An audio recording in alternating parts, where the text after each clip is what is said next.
Hello everyone! Welcome to Karet's Kitchen. Ngayon ay magluluto lang ako ng simpleng ginisang ulam na pechay. Para sa akin, ang simple ay pinakamasarap na para sa akin na mga ganitong luto. Sa kawali, naglagay lang ako ng mantika. Tinry ko muna yung ating egg. Pagkatapos i-set aside natin.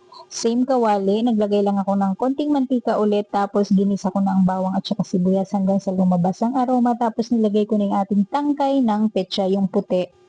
Tapos naglagay na ako ng konting oyster sauce. Tapos sinunod ko na yung dahon ng ating pechay.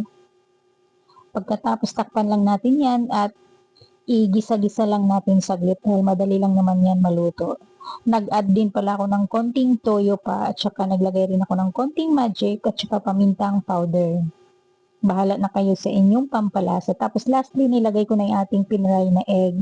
So ayan, naluto ng ating masarap at simpleng ulam. Thank you for watching.